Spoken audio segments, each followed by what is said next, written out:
It's not often that a fire, even a tragic one, captures the attention of a nation. What happened here was not the first or last workplace disaster in this country. And there have been natural disasters in which more Americans died, diseases that took more lives. But there was something about this fire, about its victims, about its legacy, that still haunts us a century later.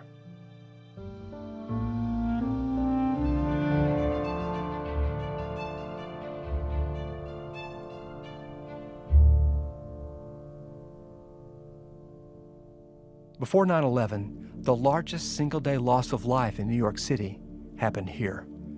In March 1911, there was a factory on the top floors of this building. A fire swept through, and dozens of workers, mostly young women, were trapped behind locked doors. The tragedy captured the attention of people in New York and across the country. In an era of economic growth and immigration, the Triangle Shirtwaist factory fire provoked urgent questions about opportunity and about justice. I've taught American history for 40 years, and I find that my students often know basic facts about the Triangle Fire, but more than a century later, it's difficult for any of us to comprehend the human tragedy of the fire or how its consequences continue to shape the country today. The building where the fire took place still stands, its frame built to be fireproof. I met Alyssa Sampson, an urban geographer and native New Yorker, in front of the building. 146 workers, mainly young immigrant women, less than 20 years old, died in the fire in less than a half hour, most of them within the first 15 minutes. The actual manufacture of shirtwaists or blouses, very particular type of blouses that were very stylish in their day, took place here. The owners were known as the Shirtwaist Kings. Would this have been considered a sweatshop? Yes and no. In part because if we start looking at what are more commonly called sweatshops, we associate them with lofts or tenements, but we have very long hours, extremely regimented. Literally sewing machines on one side, sewing machines on the other side, and very narrow spaces for people who are working there to be able to get by. Several ingredients came together to make the Triangle Shirtwaist factory especially vulnerable to fire. There were 2 doors out, but the owners, Max Blank and Isaac Harris, kept one of them locked, wary that employees might steal valuable pieces of cloth. Blank and Harris funneled every worker through the one other door so their bags could be searched before they left for the day. The owners took no steps to prepare for a fire, even though fires had broken out in the factory before. And cotton is exceptionally flammable, even more than paper. The bins of scraps that sat in between and around the young women working at Triangle were fire bombs waiting to go off. The 8th floor, when they realize that there's a fire, the bookkeeper calls the 10th floor. The 10th floor picks up, and they start scooting up to the roof. But nobody reaches the 9th floor, and it's not even clear there was an attempt to do that. And 9th floor pretty much is where everybody who's died worked. Some people escape. How did they make it out? So we have stories of heroism and ingenuity.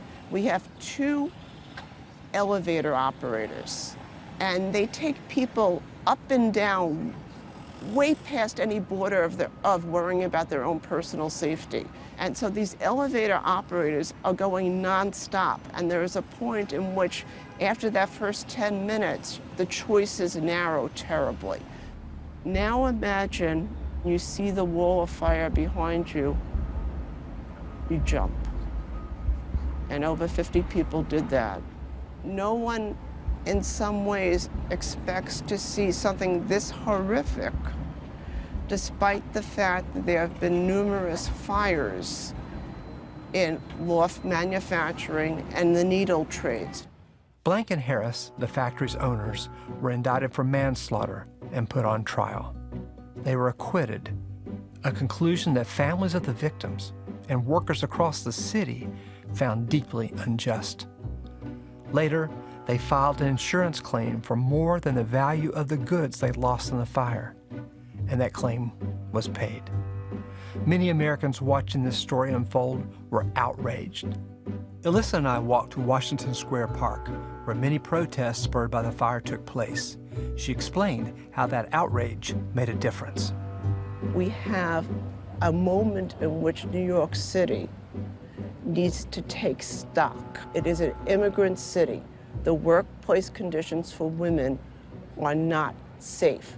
The workplace conditions for most of the people involved in the age of industrialization are not safe. And so that moment of conscience and that moment of political reckoning comes together. We have this factory investigation commission, and we have eventually 36 laws that come out of it, including changes in building code, changes against child labor, an enormous number of safety issues get addressed, and we have, in the 1930s, these laws literally being parlayed into the New Deal and the WPA itself. People said, we already know this, and the consequences are now so visible that we can't continue with business as usual. Suzanne Pred Bass has a personal connection to the fire. She's a descendant of two sisters, Katie and Rosie Weiner, who both worked at the Triangle factory. Katie survived the fire. Rosie did not. Suzanne knew her Aunt Katie, who lived until the 1970s. It was always an event to see Katie. My mother was crazy about her, and she married Phil Lublino, who was a union president, so union activism stayed very alive in this family. In her later years, after Phil had died, she would come and sometimes stay with my mom. And on one of those visits, which probably was in the 60s, I asked her about the fire. She had grabbed the elevator cable of the last elevator to leave the floor. She was 16 by my family's accounting. She said she knew that that elevator wasn't coming back up. Wow. That So that she was her grabbed last chance. the cable as it was going down. She grabbed the cable, and soon enough so that she actually ended up landing on people's heads, because, you know, the top of the car was open. Wow. If other people tried to come down the cable and couldn't. So she was very fortunate, I guess, to have acted at that moment. And she had gone to this door and tried to get it open, but it was closed. And this is what doomed and was the reason so many of these people didn't get out. You know, of course, she had looked for her sister and couldn't find her. Her sister was older? Her sister was older. You know, I was not told about Rosie. I learned about Katie, but they were not going to tell me that I had a great aunt who had died in the fire in this brutal way. It was such a trauma for these families struggling for a better life here. I can't help but notice some newer pictures around here. Grandchildren? Yes, they are the love of our lives, and interestingly enough, they are very aware of the Triangle Shirtwaist factory fire. Last month, they asked me to come to their youth program to come and speak about the Triangle, and Sebastian, my 9-year-old, presented with me. You know, he talked about Katie grabbing the cable and coming down the elevator. And he says to these other children who were listening really so attentively, she was a ninja. I love the idea of a memory getting stronger rather than weaker over time. Yes, yes. And you know, it's a strange irony. They're getting what I didn't get. They're getting the full story. Many garment workers like Katie and Rosie lived in small apartments in tenement buildings. This building, once home to generations of immigrants, is now the Lower East Side Tenement Museum. Curators have used preservation and recreation to capture the look and feel of tenements, helping us to imagine the opportunities and struggles of immigrant families. Dave Favaloro told me about the Rogoszewski family, garment workers who once lived in this building. We're in the recreated Rogoszewski family apartment. The Rogoszewskis were Russian Jewish immigrants who moved here into this particular building between 1907 and 1910. They had arrived as a 8-member family, if you can imagine them living in this 325 square foot apartment. How would they sort of navigate that to just stay out of each other's way? Right. Mom and dad slept in the small back bedroom here to my right. His 2 sisters shared a small bed here in the kitchen on this side of the interior window. They were lucky enough perhaps to get the closest heat of the stove. And then he and his 3 brothers, so the 4 of them, would use a sofa in the parlor as a sort of headboard, put chairs up in front of it as sort of a footboard, planks of wood, bedding on top of that on a nightly basis, then take that down. So there are 8 people, but some of the different records that we've used to learn about these folks suggest, in particular the census records, that they had a boarder at any one time or another. Wow. And so often there were 9 individuals, and a boarder, as you may know, was somebody who was not related to the family, but would have been renting a space to sleep, perhaps would have gotten meals as part of that. Wow. At the time of the Triangle Fire, the Lower East Side was the most densely populated part of New York City. Garment workers, such as the Rogoshevsky family, made up a large portion of the neighborhood. So the fire wasn't just news, it was a community crisis.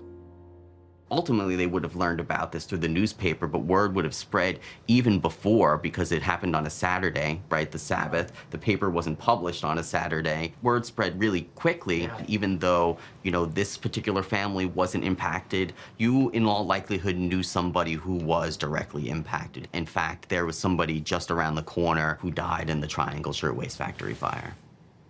So you have lots of school kids come through here. What do you think a 4th grader's general takeaway from your museum is?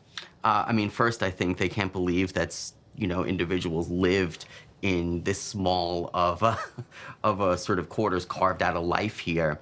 But I think, again, you know, we're really trying to get them to sort of see the common ground, the universal aspects of what really sort of shapes what it means to be an immigrant or a migrant or a refugee, whether that's in the 19th century or in the 19-teens or even today.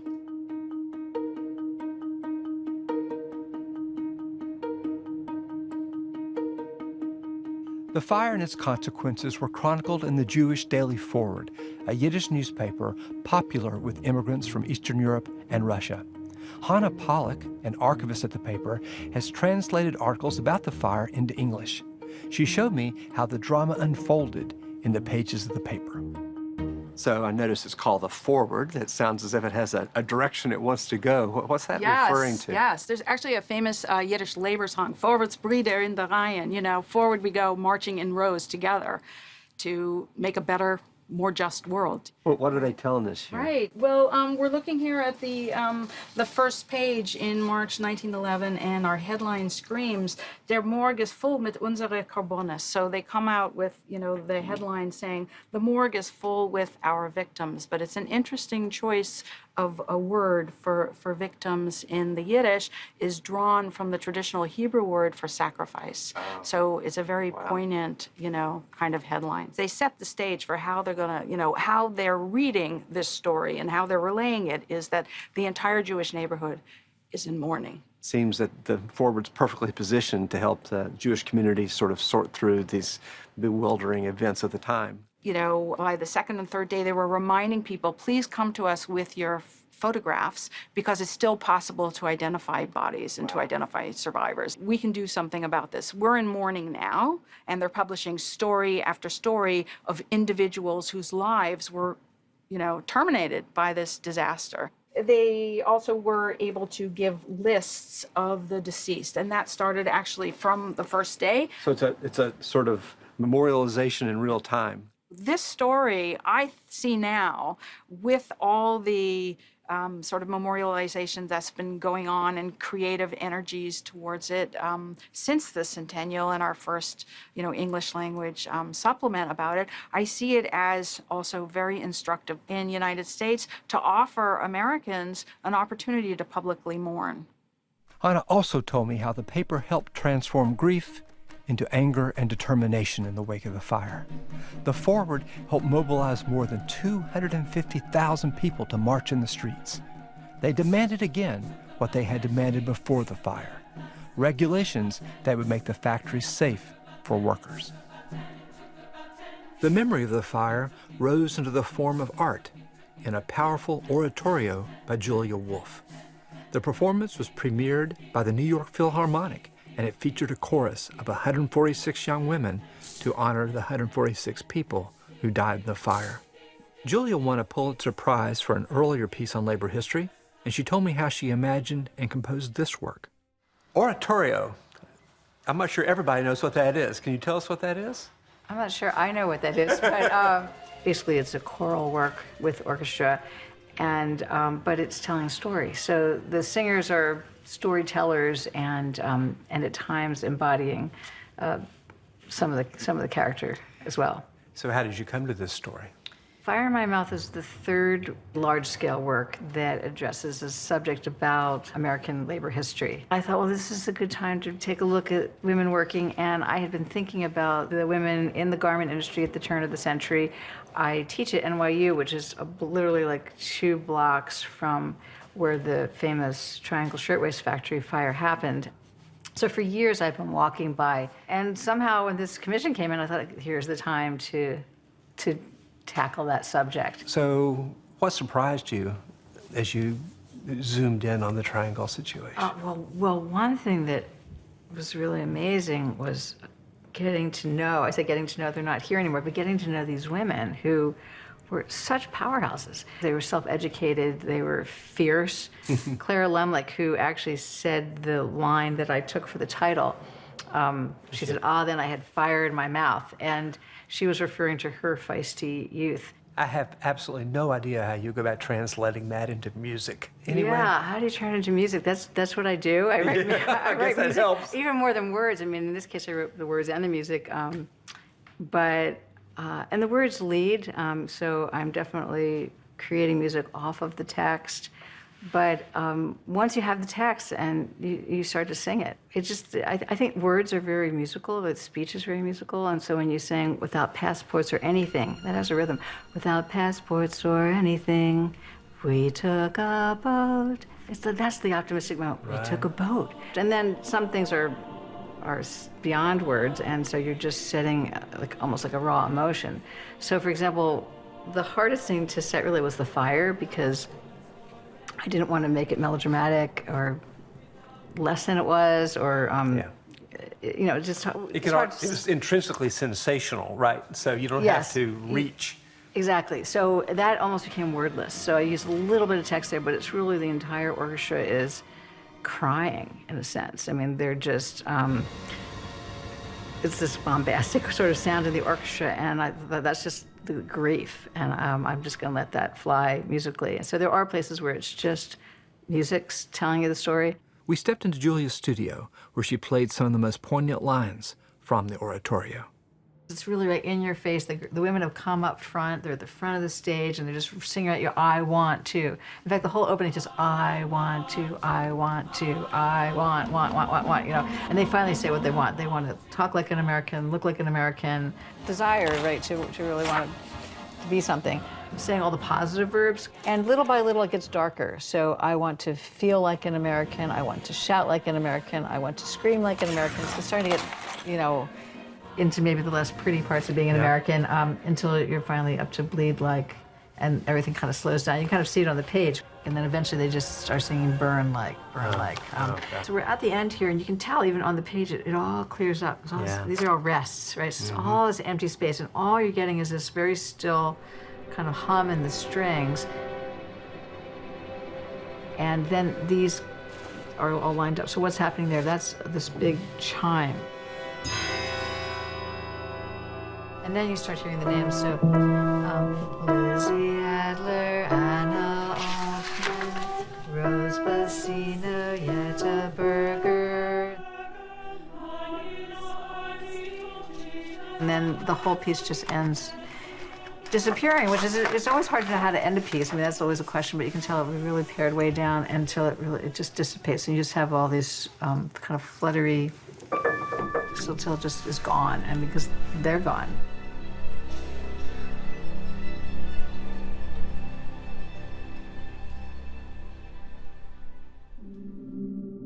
The building where the fire took place remains barely marked, But that's about to change. Two young architects, Richard Jun Yu and Uri Wegman, won an international design competition for a memorial devoted to the tragedy. I met with Richard to learn how their powerful design took shape. It was called Reframing the Sky. It's a very simple setup, but it's an extremely powerful setup. So much of it has to do with the reflection in the panel that's at 2.5 feet for the pedestrian. In the reflection of this panel, it runs lengthwise along both facades. There is an etching of text that runs the length of both panels. And you read the story of the fire as you transverse the facades. In the reflection of that panel, you see the sky, you see the names of the victims overhead, and you see a reflection of yourself. And then it opens up to the vertical panel at the corner where you see all the way up to the 9th floor, where the ribbon descends from. Were any people skeptical of such a plan? Of course. There's, with anything that's public, with anything that has to do with people, there is skepticism. And New York is famous for its skeptics. What kind of reservations might people have about this? So a lot of the people thought that it was going to emanate light, like a disco ball, or be this techie thing. Whereas the design has always been very reduced and very minimal. All of the early designs were fully reflective. Now, and much to its benefit, the design of the memorial has a reflective panel only at the bottom, and it's of a dark glass. Did it have to be on the building? It needed to be on the building, and that's a wonderful requirement. Right. The building is still in use, and that's part of what makes it very unusual. So all of the windows need to be unobstructed, the doorways need to be unobstructed. Is the death of these young women, is that kind of the essence of what people agreed that this was meant to help us remember? Or? I think the essence of this memorial, and any memorial, needs to be very much in service of those who had suffered. And so the names of the victims are front and center. There has been this fear and apprehension that this would be forgotten. And in many ways, it almost has been. It's taken off of school curriculums, shockingly. It's coming back because of the current climate. So people are reading the plain words for hidden stories about ourselves, you think? I think that's actually a very critical aspect of the design. When I was describing the reflective panel, there's the reflection of the sky and the names and the etching of the story on the panel itself. But there's also the reflection of yourself. So that was an integral aspect of the design, which was always very important to me, because we cannot remove ourselves from what the Triangle Fire is memorializing. So at the very least, we can be made aware, and that's obviously the first step. Every year on the anniversary of the fire, dozens of New Yorkers fan out across the city to perform a simple yet profound act. Using sidewalk chalk, they write the names of each victim in front of their homes. They call attention to the lives of the women and men who died in the fire. Suzanne Pred Bass and her relatives, Don and Michelle, chalk in front of Rosie's former home every year, marking the life she lived and lost.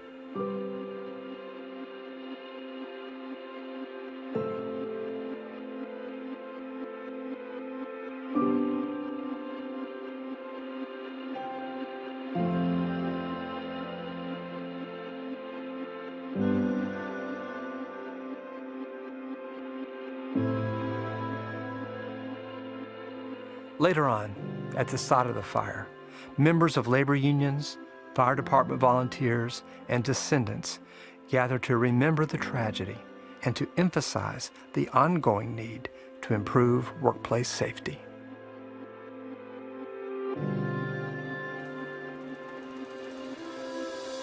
And now, as I stand in solidarity with the family members of Triangle workers, I'd like to remember Jenny Levin, 19 years old, Pauline Levine, 19 years old,